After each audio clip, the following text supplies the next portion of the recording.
This water feature is losing several thousand gallons of water every single day. Is it a leak? Or is it a normal part of the hydrologic cycle on planet Earth? I want to know. What's up, everybody? Ed here, and I am coming to you today from the back of our office building. Pickup truck over there. This is our construction area, and then we have our aqua garden, which is absolutely spectacular if you've never gone inside there. And we also have rock, gravel, and all that stuff normal construction companies would utilize. But what you see behind me is what I'm actually here to talk to you about. 18 years ago, I forget the actual date. It was before we moved in here. We moved in here in 2006. I did a test at our previous office, and that test was setting up tanks, putting in pumps, having a control tank, and then measuring evaporation rates and water loss. So here you can see pretty wide open, pretty sunny, open spaces, etc. They're all close to each other, close enough, same exposure, etc. So what I want to do is I am going to set up a control tank. So one of these tanks will have nothing. It's just going to be a stagnant tank of water. Another one of the tanks is going to be planted heavily with aquatic vegetation. The other three are going to get pumps. I have a 2,000, 4,000, and then a 4,000 to 8,000. So what I want to try to do is set up and replicate the evaporation cycle, or part of the hydrologic cycle, I should actually say, for our area. Now this is going to be different depending upon what part of the country you're located, depends on the time of the year, depends on your exposure, depends on relative humidity. There's a lot of factors. So what I'm going to do is I'm going to take some of these buckets. These are our little Aquascape construction buckets. I'm going to fill these up with gravel. I'm going to put a yardstick inside, and I'm going to mark the starting water level. I'm then going to check on a daily basis the water level changes. It's not going to be the same every day. It's going to change because climatic conditions are going to be different. This is part of the hydrologic cycle of our world. As soon as you install water, water is meant to be evaporated. Water is meant to be utilized by plants. Through the process of photosynthesis, they utilize moisture, carbon dioxide, dissolved nutrients, etc., and then they release water vapor into the atmosphere. This time of the year, out by my personal home, I'm surrounded by cornfields, and it gets hot and steamy because of the evaporative transpiration process. They actually call it corn sweat, and it's because the leaves actually get damp because of the amount of photosynthesis that they're actually creating and producing. And we get some massive storms here during this time of the year. I mean, huge thunderstorms, and it's because all that moisture from all the vegetation gets pumped up into the atmosphere, and it fuels these huge thunderstorms. So the entire Midwest, high agriculture. So we are notoriously known for all of our intense thunderstorms midsummer into late summer, actually, until harvest time. So why don't we get started here, start setting these things up, and I'll show you exactly what I'm going to do. So I got my yardsticks in place, my buckets. You can see I could mark once I put them in the water. I'll be able to mark the water line. I'll come in with a black marker and actually have a starting line, and then I'll be able to monitor exactly what's happening here. So next step, put the buckets in, set my pumps up by my extension cord. Unfortunately, all the power is going to come from way over there, but I will be running these for, I don't know, I guess I'll see how long I want to run the test for. I guess it's up to me at this point. So I have the pumps in place. I cut the pipes down right to the surface of the water. Wanted to have agitation to replicate some sort of a waterfall. So I have the 4,000 to 8,000 here, which I'm going to have at full blast. So I'm going to do an 8. This will be a 4. That's going to be a 2. That's going to be plain, nothing in it. That's going to be planted. Got to go up to the retail store, talk them into giving me some plants so I could load up that for my test. So now the other thing that I've done, I've marked on my measuring sticks. I have those in our Aquascape buckets, and I came across and I marked the water level right at the starting location. I did that with all of them. I'm gonna mark that down, and then on a daily basis, I'm gonna mark down temperature, the time, and any changes. Now we will probably get precipitation, I'm guessing, between now and then, so this may fluctuate, but it's going to replicate a natural pond system as closely as possible. Obviously, the best way to do it would have been to make equal size ponds, same amount of rocks, same height waterfalls, but way too complex of a test at this point. So I'm just going to try to come up with some sort of number, and I have a number that I created in the past. I want to double check that, as I mentioned, just using different methods. Actually, these tubs are much better than the time I did it before. Last time I did it, I had all different size tubs. These are all exactly the same size. They're all 500-gallon tanks, same dimensions, everything. The other ones had different depths, different widths, which actually throws things off a little bit. So I think this is definitely going to be a step up from the original test.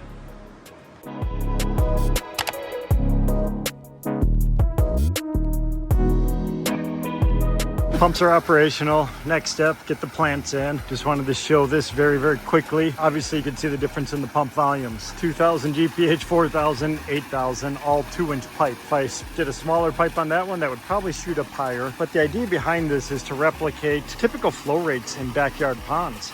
Now, obviously, we're not shooting them up into a fountain. We normally have waterfalls. But what we do have is water going through the atmosphere. So bigger pumps, bigger flow rate, you're gonna have a higher turnover rate of water going through the atmosphere. Water has higher contact time. You can see the height difference. Typically, when you're doing a bigger pump, you're gonna have more splash. So there is correlations to it. Is this perfect? No, but it's a number. It's a start. The idea is to connect and understand the hydrologic cycle on our planet. Waters are meant to evaporate. It's supposed to. The water that evaporates here is going to go east and end up in Lake Michigan, going to go to the state of Michigan and or Ohio, Indiana, any place that way. So our corn sweat that happens west of me, all of that evaporative transpiration that goes up in the atmosphere comes over, goes in the upper atmosphere, and it comes down as precipitation. Trillions of tons. It's an impossible number to even fathom. Trillions of tons of water are evaporated into our upper atmosphere on a daily basis. This is normal. All we need to do now is understand the relationship between the pump volume, size of the waterfall, size of the open body of water, number of plants, etc., to come up with some sort of an equation that'll make our life easier. I grabbed a mixture of aquatics, mostly marginal plants, and now what I'm doing is I'm just setting up some aqua blocks. I'm using those as a platform because obviously I don't have ledges or anything in there, and I wanted to make sure I had enough volume of water. So I'll fill it up with water, set the aqua blocks inside, cover up the aqua blocks with appropriate vegetation. I got some floating plants as well as water lilies, and then we'll start doing our measurements. All right, a little update on our testing here. So you can see this is mostly covered with plants, 70+%, I would say. Everything is looking good. Water's a little cloudy in here. It's probably just because of soil and whatnot inside of this. This one is really clean. This one has nothing. And then look at these, really, really interesting. We're starting to get like white stuff down here in the bottom. That is kind of interesting. And what it is we have very hard water here. As water evaporates, it evaporates as pure water. So it's leaving behind all of the hardness, all the dissolved minerals and stuff actually stay behind. So the hardness, the pH, all of that stuff continually actually rises during the summer months because the compounds in the water become more and more concentrated. That's just like the Great Salt Lake, the Dead Sea, all of those are very, very briny, and it's because pure water evaporates, it's leaving behind that salt solution, and it continues to get worse and worse as the years go by. It does obviously get diluted, you get precipitation, but then it kind of evaporates way faster than you have precipitation. So this is kind of the effects of that. And look at the difference. I mean, it's a marked difference. Kind of a white, hazy, kind of a gray material across the entire bottom. So we got the end of some pretty cool testing. Might not be mind-blowing stuff, but it's all relevant information because I want to stress the fact that as any part of landscaping, if you do fountains, if you do pondless waterfalls, if you do ponds, if you water your lawn, if you water your flowers, water is meant to evaporate. It's part of the hydrologic cycle on planet Earth. And we have to understand that because there's a one-to-one correlation. As soon as you put water into the environment, you're going to start losing it. What I wanted to do is somewhat try to quantify it and better understand it. So I think there's some very, very interesting things that are actually happening, especially when we start getting water in motion. So I used this picture recently. This was Niagara Falls. I think it's a fantastic, not only representation of a waterfall, but it also shows you, if you look at that, you see all that water vapor going up into the atmosphere as the water crashes down from those high elevations, splashes down, bounces off of each other. The water's breaking apart the water as it falls through the atmosphere. You name it. But the bottom line is all of that water vapor, that cloud, that fog that's occurring is disappearing into the atmosphere. It gets sped up when you have a waterfall. Now there is going to be water loss if you just have a plain body of water, which I'm actually going to show you. So no matter what, it's actually that plain body of water is called a pan test. If you had environmental science or sciences in school, a pan test is basically exactly what it sounds like. You take a pan of water, you fill it up with water, and then you measure the amount of water that's lost on a daily basis, weekly, monthly, whatever it happens to be. But water is going to go up into the atmosphere and it's going to be moving through our environment. It's an open type of a system. So you have to understand that. And I think the thing that I was really looking for in this test was to understand the difference of plain stagnant water versus water in motion, because as soon as you start moving that water, it's going to start to change. Here are some of the information on our tests that we did. You saw me setting these up and back, 500-gallon tanks. The length of the test was 12 days. Could I have gone longer? Probably. I was going to have to start refilling the tanks because I am losing a lot of water in these things, but I thought it was a good representation. Over that 12-day period, we had an average temperature, daytime temperature, of 84 degrees. It is also August here in the Chicagoland area. Our average wind speed is 10 miles per hour. That is important. So we're located here in Chicago. We always have consistent airflow going through everything. That wind is really important because that water vapor, as it's going up into the atmosphere, is going to get swept away. So it's going to be moving. That actually speeds up that evaporation process. Our average humidity is 52%, which is actually kind of on the high side. So there isn't a relationship there. The more water moisture, which is humidity, the more moisture in the atmosphere, that's when you're just soaking wet. It's hot, it's sweaty, the water doesn't evaporate off of your clothes because the delta, the difference between the moisture on your body and the air, is not high enough. Now, if you have very low humidity, 20-30%, it's going to be sucking moisture out of stuff more quickly. The desert Southwest, notorious for it. Texas, actually where I just came working from in Southern Africa, this was one of the oldest deserts in the world. So it's very hot and it's very dry, and it's going to suck more moisture out of things. So this is a Midwestern test. So you have to redo these tests if you're in Florida, or if you're on the West Coast, if you're on the East Coast. It's going to be different according to different climatic conditions.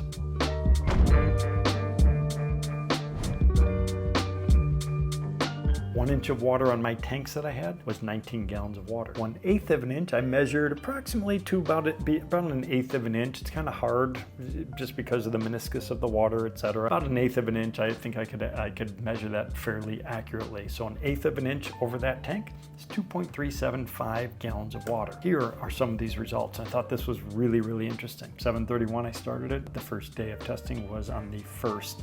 I had a weekend right here, so we did it over several days. I did monitor the air temperature, the wind and humidity. I didn't actually do the actual measurements because I wasn't here at the office. So that's why you're going to see 80 gallons of water lost over here with that big pump. That was not in a daily occurrence. That was over a weekend. So I took the test on Friday and I checked it again on Monday. So this is the cumulative average of all these different things. The most important thing that you want to understand, that increase was occurring with higher flow rates. Here are my tests.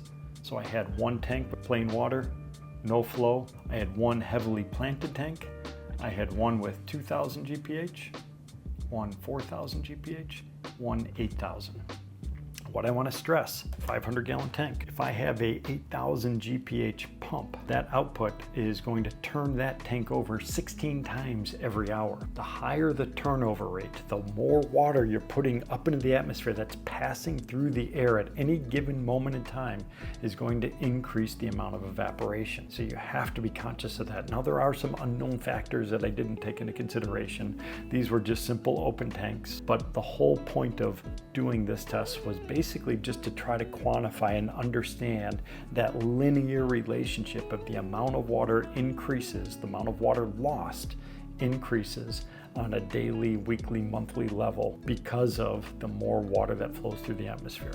I think this was a very good finishing slide here. My control, open water, I lost 42.5 gallons of water over the 12-day period. Now, over 12 days, so if I take that number, 42.5, and I divide it by 12, I lost an average of 3.54 gallons of water per day. Now, I also mentioned that 1/8 of an inch of water is 2.375. 3.54 gallons equates to 3/16 of an inch. of water loss per day. So over this period, I lost over 2 inches of water in that one tank just from evaporation, no water flow. Now what happens as you start increasing your water flow, that just goes up through the roof. Now what kind of is odd is I go from 2,000 to 8,000. So that's a big jump. That's a huge jump, and you can see it directly in that amount of water loss. I'm losing 254, I lost half of the volume of that entire tank over that 12-day period. It's a lot of water. Now, one thing that I also want to stress here is I'm talking gallons right now. I'm kind of going back and forth between inches and gallons. The reason that can get confusing is 254 gallons of water lost on a 10 by 10 pond is completely different than 254 gallons of water lost on a 1,000 square foot pond. That same volume of water is going to be spread out over a bigger area. So there is some funky calculations that we need to do here, which I don't even have time for at this point. The whole purpose of this test was basically to kind of set the groundwork for understanding water in the hydrologic cycle. It evaporates away, it's supposed to. It's not supposed to be a static system. If it's built properly, it's supposed to put some of that water moisture back up in the atmosphere. The more water that you have going through the atmosphere at any given time through a waterfall, the higher the waterfall, the more water volume, etc., the higher the evaporation rate. Those small little gentle ones down here, we're barely losing any water above the amount of water lost just from straight evaporation. It's because that's 2,000 gallons per hour. It's like it was just barely bubbling up out of the surface. So there is a 100% correlation with that. So I think this is a really good test. It's fun doing R&D. We learn everywhere along the way. I hope you enjoyed this, and I hope you walk away with something that you could implement on one of your future projects or your backyard. Have a great day.